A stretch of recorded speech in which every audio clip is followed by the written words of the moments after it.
la team. Bon, complément de ce guide, testostérone muscu séduction. Si vous voulez faire une deuxième vidéo après l'arginine sur la BCA. Alors qu'est-ce que la BCA? C'est un complément alimentaire. Alors c'est un cycle anglais et ça veut dire en France acide aminé à chaîne ramifiée.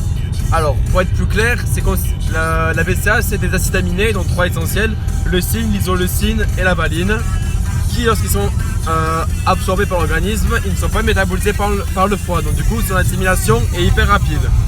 Alors à quoi ça sert de prendre des BCA? Ça a comme un effet un peu de source d'énergie sur ta TP, donc tu auras plus de pèse, plus d'énergie dans tes entraînements. Ça va avoir comme aussi comme second effet une prévention de ton catabolisme musculaire et de ta fonte musculaire à la fin de chaque série et à la fin de tes séances. Ça va également favoriser ta construction et ton anabolisme musculaire. Et ça va aussi comme dernier effet de stimuler ton absorption en protéines. Ça va favoriser un peu la biosynthèse en protéines. Alors quand et quel dosage prendre les BCA? Moi je te conseille de prendre la BCA entre 5 et 10 grammes en fonction de ton poids et de tes objectifs. Si tu le prends avant ta séance, ça va avoir comme effet d'avoir une source d'énergie assez rapide et ça va prévenir ton catabolisme musculaire. Pris à la fin de ta séance, ça va plus favoriser ta récupération musculaire.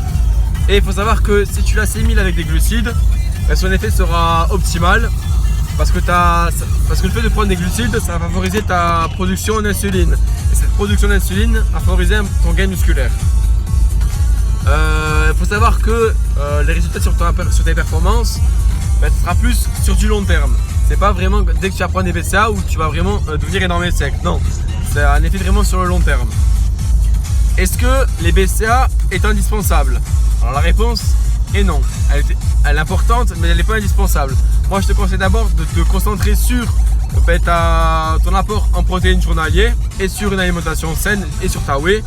Et si tes moyens financiers te le permettent, tu peux envisager de prendre la BCA. Après, comme tout complément alimentaire, c'est pas neutre pour ton organisme. Donc du coup, n'hésite pas à consulter un médecin, à vraiment avoir un avis médical et vraiment poser des questions sur des vendeurs en complément alimentaire. Bon, j'espère que cette vidéo t'a plu. À la prochaine.